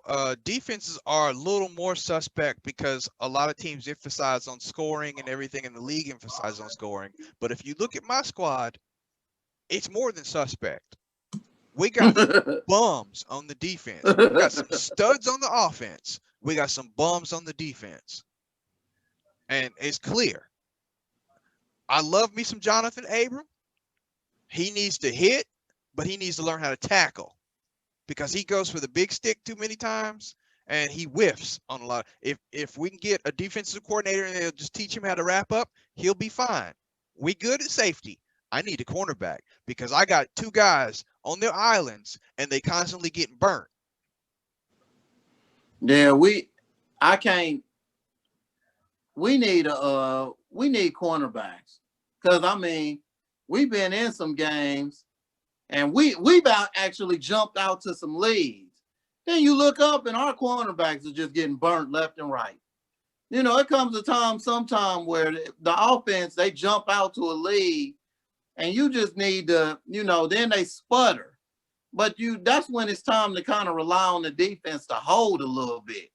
Just, you know, you bend and maybe you lose the lead and you tie, or you maybe a 3-point lead, but you bend a little bit. I mean, look at it like this. Don't just look up and you didn't let them score 30 straight and you scored the first 10 points. Look at it like this.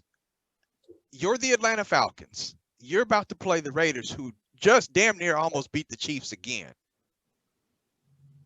Are you scared of Trayvon Mullen? Are you? If you Matt Ryan and Julio Jones, are you scared of Trayvon Mullen? Nope. Hell no. Nope. Exactly. So nope. What did they do?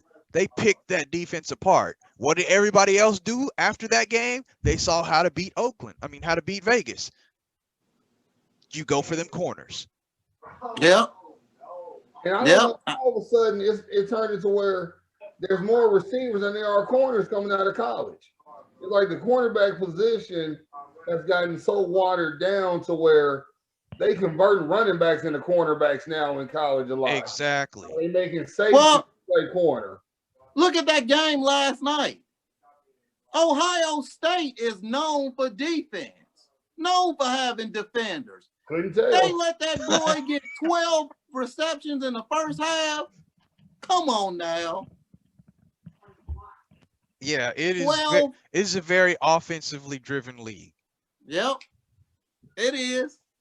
And let's face it, you have never known Ohio State to not game plan to shut a main star down. Come on, this dude just won the Heisman less than a week ago, and you let him come out here and just obliterate y'all like that. You knew what he was. Next I to didn't quarterback, really watch the game. Next to quarterback, receiver is a glamour position. Don't nobody come out of high school thinking, I want to be a great corner. They want to catch that ball, score that touchdown. You got to be a special player. I say that because most dominant corners, all they want to play was corner. Yeah, that's what they want to do. You know, But think about what you said. They were a corner. They didn't have to be converted. You got to be a special player. It's like it got to be something about you. But you know what, too?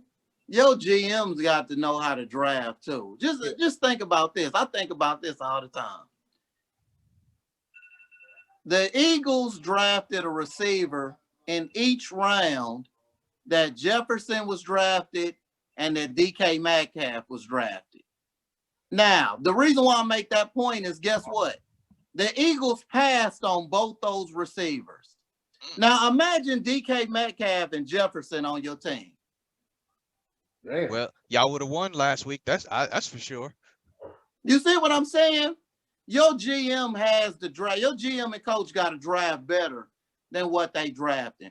Because when you pass on a Jefferson and you pass on a DK Metcalf and you pick players that are in their actual position, yeah, it's no longer a team problem. It's a higher up. You know, it's a coaching and a general manager and a personnel player personnel person issue, president.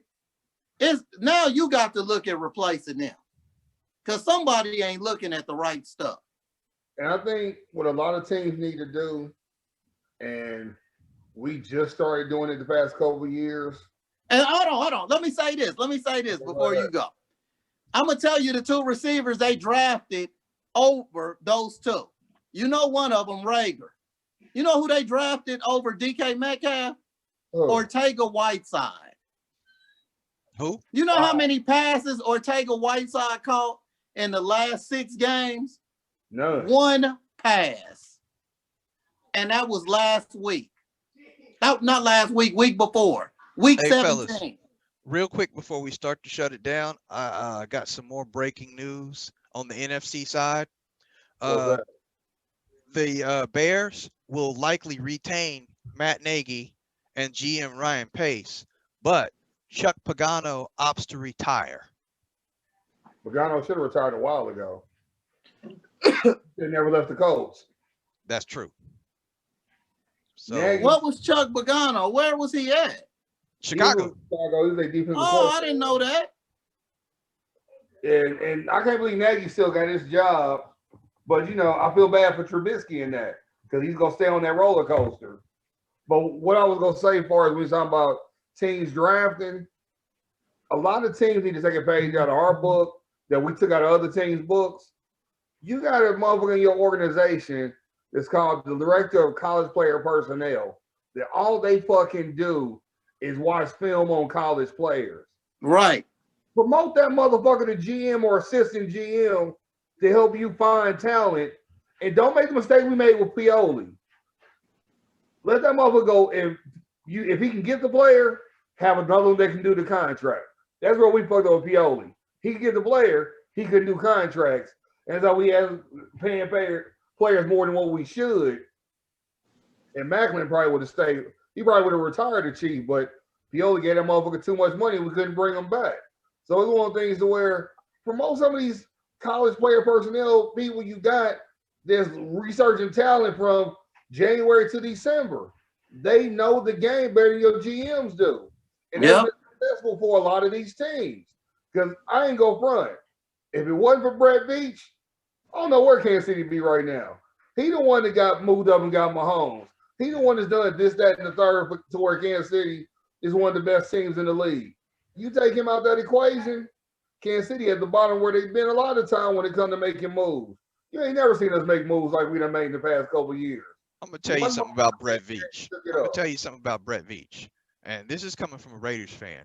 That dude won my respect, not last year for winning the Super Bowl, this year for keeping the damn team intact when he only had $1.25 left on the salary cap. That's how he won my respect. You can do that. You can do anything. We need to clean house. Brett Veach took what Elway did, but did it in a smarter way. He bet the farm. It paid off, but he moved money around in the right way with a lot of signing bonus and guaranteed money to where it didn't hit as hard, where Elway was just signing checks. Everybody's where that's why Denver's like they are now. That's why Von Miller's almost on the way out. Yep. You mark my words, Von Miller will not be a Bronco next year.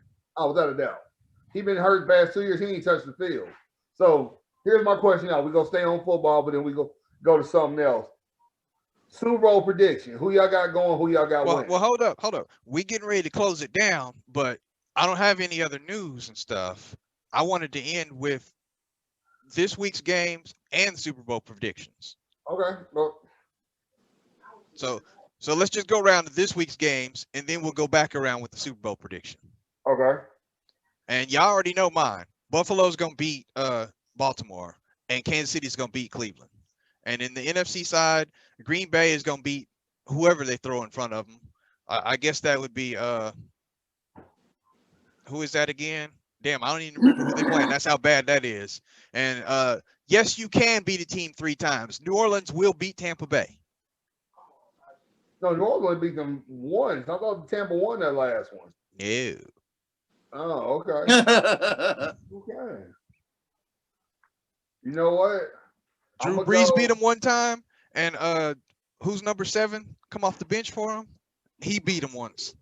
I'm gonna go KC. I'm gonna go Buffalo. I need to know who Green Bay's playing. That's really bothering me. Oh, the Rams. Damn, that's it. The Rams. The Rams. I want them to beat the shit out of the Rams. Green Bay, if you listening, 62 to 0.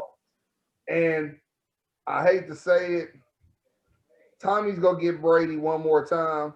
I mean, he's gonna get Breeze because Breeze about to retire. So I think it's gonna be a Packer Buccaneer championship game. And we got Buffalo Kansas City championship game.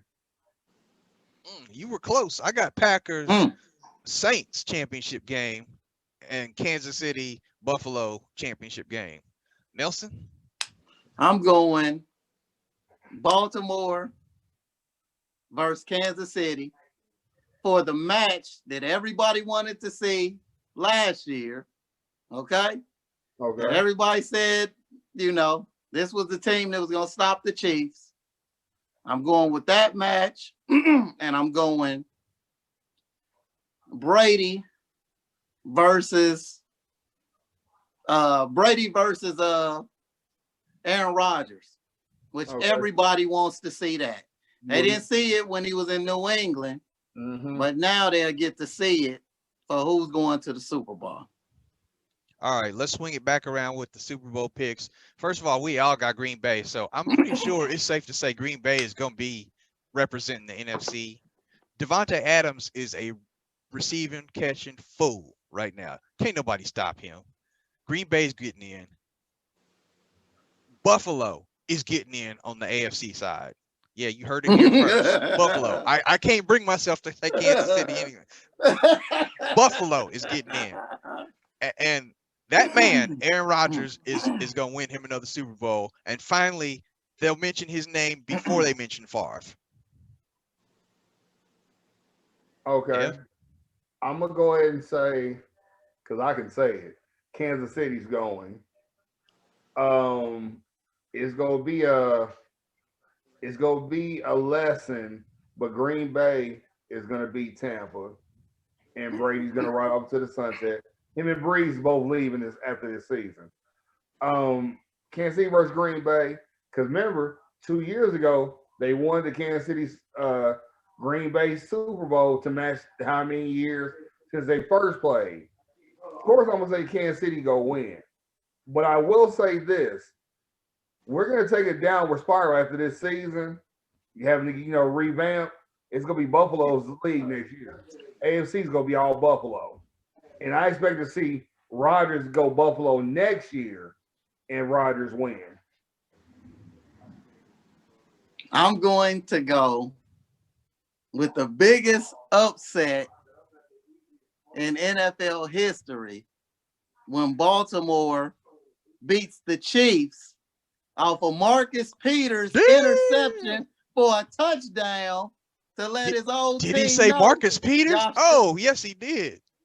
Hold up. y'all should have never let him go. Hold And up, that's why blood. y'all suffer at cornerback now. Hold on, blood. Hold on, blood. I can finish what you gonna say, then I got something to say on that. Okay. Peters for the win, okay? Not just the win he just took from the other night, but Peters for the win against Kansas City. And then Aaron Rodgers will finally upend Brady to put his name a little closer to Brady, not up there with Brady, but closer. And then it'll be Green Bay versus Baltimore, and Green Bay, Adams will just have his way with Peters all day. And Aaron Rodgers will win his second, like you said. No more Brett Favre talk at all. It's over. It's done with. Okay. This all I got motherfucking say to you right now. Look, here you go. You lost your motherfucking mind. Here you go. Peter's been getting roasted like a marshmallow all season. To think he gonna get a game-winning interception on us. That A shit. game winning. Hey. Okay. Nigga, he do that shit. I'll be Ruben Studdard in front of Jody's house singing "I'm sorry." 20. That's what I got the motherfucker say about that. Or I'll say this: if it's not a game-winning run back touchdown, it'll be a game-winning It'll be playing the run game. back to get them in field goal range. To my boy Tucker, that's my favorite kicker, will kick the game-winning 55-yard field goal Okay, with hold the on. ice water in his veins. But Hold on. anyhow, I just it's got gonna be a dramatic game. It's gonna be a breaking news to my phone. If Baltimore faces KC in the conference championship, Monte, Tay, Kevin, what the fuck you want to call them, is betting the ball of crown towards you that Kansas City will win. Ooh. we got a bet. Ooh. Okay. Because I paid Matter you of fact- when you won, you sorry bastard. We can even do some filming while the game is going on. Hey, Okay. I will be at your house. I will be at your house when that game. If that happens, I'm at your crib watching. And matter of fact, you like Apple Crown, right? Yeah. All right, I will go buy a bottle and set it there. It will be sitting right the fuck there. Bro, I expect y'all to be on Facebook Live. Just Oh, just put it on. Okay. Just yeah, just so all I'm gonna be doing is sitting back just like this. hey, you sitting back and what you owe me, you sorry bastard? We sure will. I mean, first of all, it ain't gonna get that far because Buffalo's gonna beat them. So we don't even have to worry about it. I know you got both on your payroll because if you've been watching all the podcasts, Neil, you know I got a six-pack out of my lovely co-host because you know his Raiderettes couldn't do what they needed to do. Oh my God. Yeah, But you see my scenario. I You love know it. that the NFL loves scenarios. Yeah, What's better than Marcus Peters beating the Chiefs?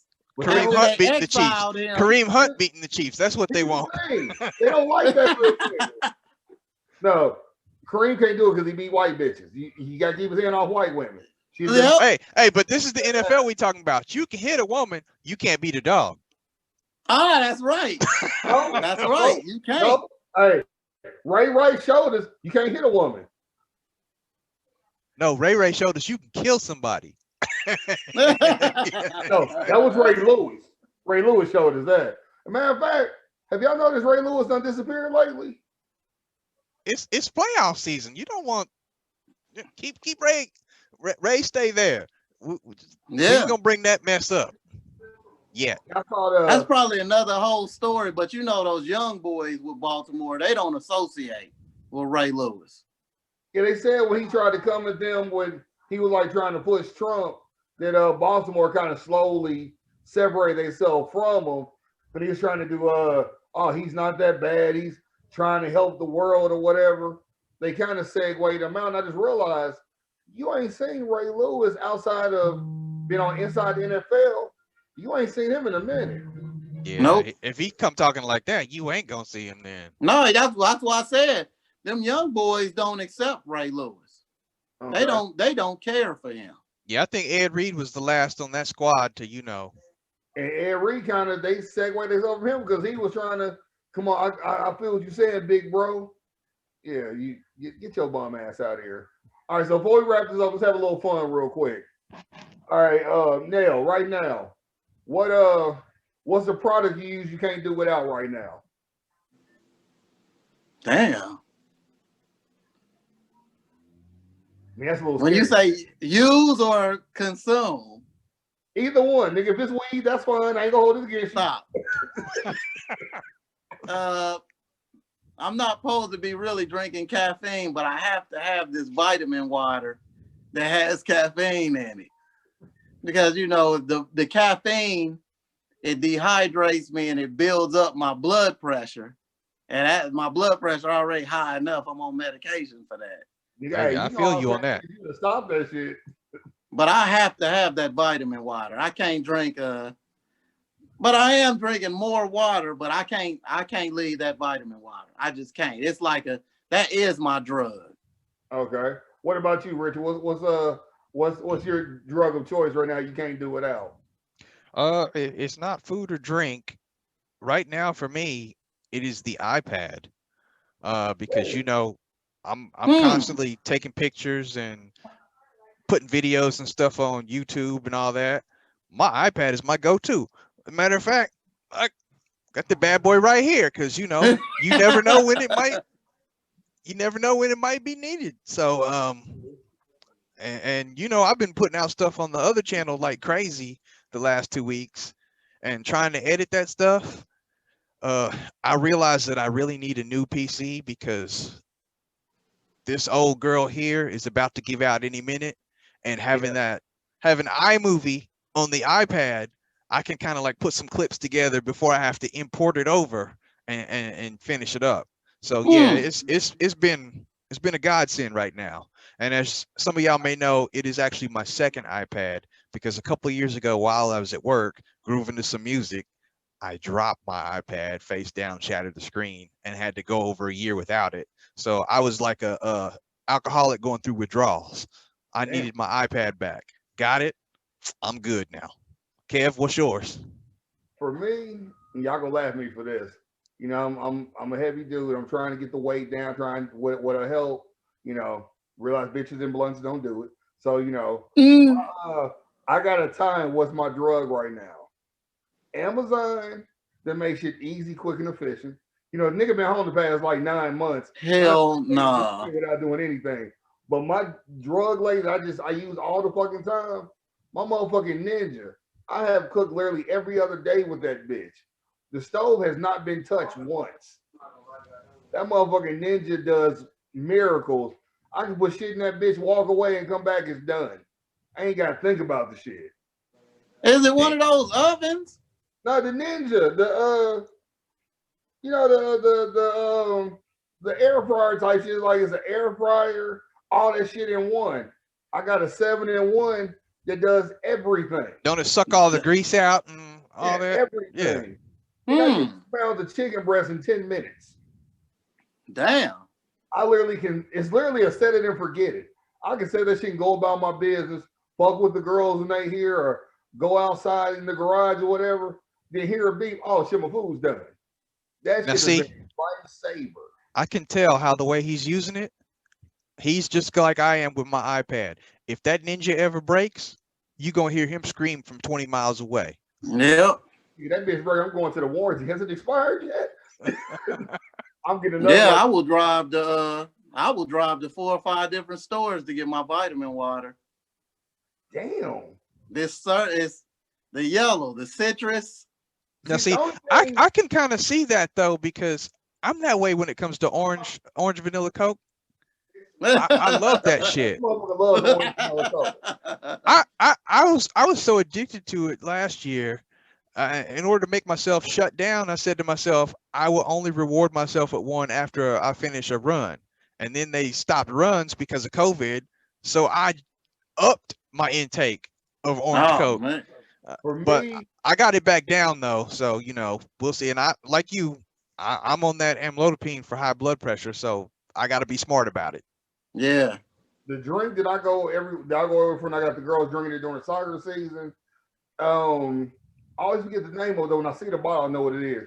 You know what I'm talking about, Rich? What I told you to, I know what you're talking about, but I never found any good flavors that I like. They got some weird blends of flavors. yeah, they Don't do. tell me it's that body armor. Yeah, Yes, that's it. yeah, bro, that shit's fire. And I'm with you, Richard. They don't have no flavors Hey, that They I try they try to despise. put two flavors that you might like separately. They put them together, and you're like, huh? here's what I Yep. will I say don't want no strawberry kiwi lemonade. with a splash of lime. But here's what I'll say about it. It got to be cold. Don't drink that shit hot.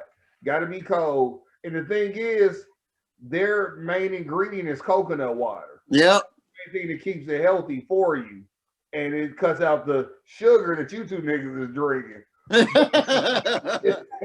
It's fire as fuck, and I got the girls to where they prefer that over Gatorade. When soccer season comes, I go to Walmart spend about 15, $20.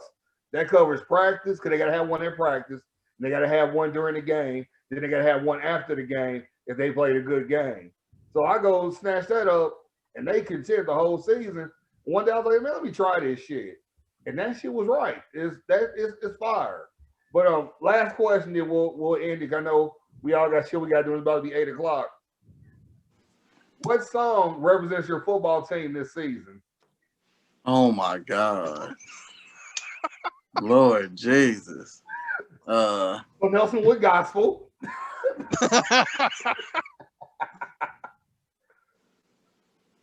Damn, me I think, gotta think about this. They got y'all really stoned. Yeah, it do. Hey, that's when you realize your team put you through a lot of emotions. It is gospel. I guess for me, it's I'm not tired yet. I'll tell y'all who it's by. It's a gospel song.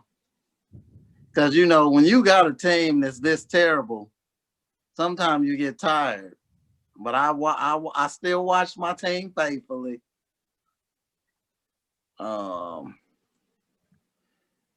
It's called "I'm Not Tired Yet" by none other than the Mississippi Mass Choir. All right, well, Nelson, while we're just thinking of his, let me ask you this.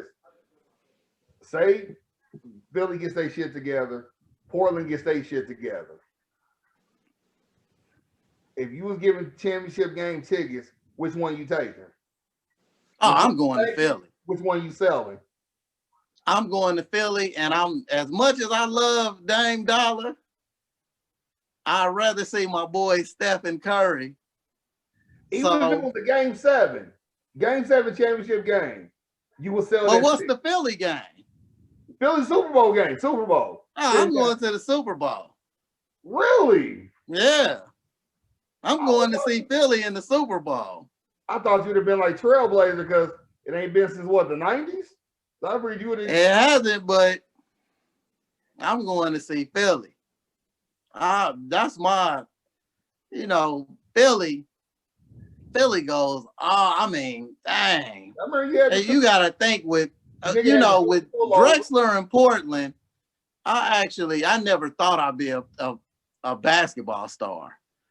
But when I used to see Randall Cunningham, I used to play like him in high school, even though I never wanted to be a quarterback, I used to be like, oh, I'm going to be him. That's who I'm going to be. And then it just would rotate year after year to different players on Philly's team. And then, like I said, I was like, when I seen Randall, I was like, look at this, a black quarterback. He is changing the league. He's never got the best dude he deserved either. Nope.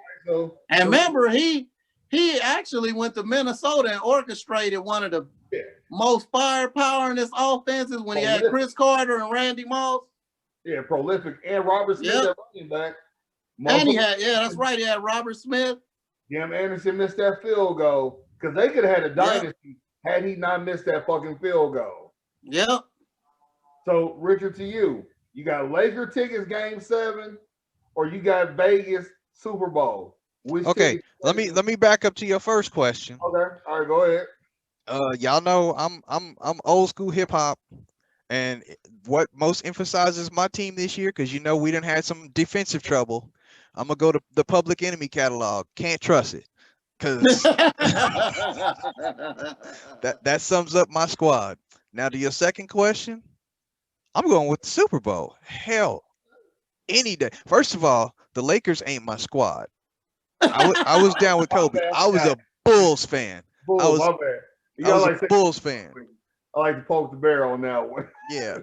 Because, Richard hates Mr. James. So I had to fuck with him on that one. It ain't that I hate him. He's just not everything that everybody claims he is. He's not that good. He's not that good. Y'all ready to talk about James? I mean, even the rings that they just won got 24 on it and 8. What's that tell you? What does that tell you? Remember, it's supposed to be for Kobe. Exactly. Yeah, I have an Asian friend that believes that all the LA teams are winning because they doing it for Kobe. So every time something happens, like Jared Goff then won that game, He kept saying, "Look, they doing it for Kobe." Hey, I believe him on that. I believe him. Hey, but to answer your question, I don't care if it's the Bulls or the Lakers. I'm going to that Las Vegas Raiders Super Bowl. Okay. Now, in my lifetime, I'm fortunate enough to see all 3 Raiders victories in the Super Bowl. They won once as the Oakland Raiders, twice as the Los Angeles Raiders. Now I'm ready for them to win the fourth one as the Las Vegas Raiders. That'd be in the record books too. First time ever done, I'm sure. Yes, sir. So yeah, you ain't even got to ask me twice. And I think it's unanimous. We all going to the Super Bowl. That's an event unto itself. Yeah. Not for me. Because for me, it'd be between the Chiefs and the Knicks. I gotta go see the Knicks in fucking Game 7 because I never know when that shit gonna happen again. I might be dead when that happens again. Hey, all I'm gonna say to you is Smith. I gotta go to that, and I want to be right next to motherfucking Spike because Spike might be with an IV and shit. And we just don't have. I got happy to the motherfuckers was 5-3. I look up, they 5-5. I said same Knicks. Me and Chris told you until they get rid of Dolan, exactly, they not doing nothing. It's like Charles Barkley said. You don't trade Patrick Ewing to Seattle. You let him retire a Knick. Yeah. That changed the whole trajectory of that team, and it's never going to be the same. Regardless of whatever plays Patrick may have never made or missed or whatever, he was the heart and soul of that city, that team. You know, he was bigger than life, and y'all treated him like he was a sacker at Aldi's. Look, I you know, I'm not even a Knicks fan, but I was rooting on Fizdale like crazy. And they didn't give him they made him look like he couldn't coach. Exactly. So for that, if it's between the Chiefs and the motherfucking Knicks, I gotta go to the Knicks because I never know when I'll see it again. And far as song wise, you know, since we stay winning, but we're so hated by so many of you motherfuckers hate us. We're gonna do a mix of No Vaseline for you Raiders fans. Oh think we're supposed to be there, and for the rest of the league, no better than Tupac hit them up. That's because that's what we did. We hit all you motherfuckers up. You know, I don't know if you knew this, I'm gonna be the biggest fucking Browns fan that you'd ever see this weekend. Just because you didn't say that shit. You know what? And the for the Chiefs ones play the Eagles next year in Philly. Oh, we played them in Philly? Yep, because one of my buddies let me know that, and he was like, "Hey, we're gonna get some tickets and go." I said, "If you can, I will go." Let me know. I will go too. And we know the theme song will be Nas Ether, because we go flame that ass up. Please. Sturgis Chicken in Philly, because that's what your squad is. Dirty Bird. Whatever. All right, we kids, tend to let's beat go the ahead. teams we're not supposed to beat. Let's go ahead and get ready to shut this down. But Nelson, man, if you can, sometime possibly before the Super Bowl, if you can come back on, you know, because, you know, we didn't put up all these predictions. It would be nice to have you on the week of the Super Bowl. Just I have no choice. See whose predictions have panned out and where our squads are at, you know. Oh, please believe. Like I said, if Baltimore plays Kansas City, nigga, don't give me that I got to work late shit. I will be at your motherfucking house. That's all right. I'm going to be there with the Apple Crown, be like, hey, I'm putting it right to let you know, I'm leaving with that, and I'm leaving with the bottle you're going to go buy me. Whatever. I will be back. If Baltimore plays Kansas City, I'm going to be heartbroken because it's not Buffalo, but we might have to Zoom the second half, and that might be the show right there for that week. Oh, yeah, y'all don't want to hear my mouth. I'm telling you, y'all want to hear it. But hey, it's Neil, love you coming on. You know, you always doors always open. Yeah, appreciate it. When you come back, I'm gonna try to get Tony to join on with us. Really to hear what he got to motherfucking say. Yeah. Yeah, maybe I'm gonna holler at Tony. I'm gonna get Tony. But my brothers, love y'all. Y'all enjoy the rest of y'all evening. You ready for me to close it out, Richard? As always, everybody stay positive, stay blessed. Nelson, thanks for coming on. Go ahead, Kevin. Thanks again, Nell, for joining us. As always, Richard, has been fun. And the home of the defending Faders. Super Bowl champion. Get the hell out of here. Hey, thanks for wearing red for the interview, Nell. Whatever. All right. Good night, everybody. All right, good night. Thank y'all.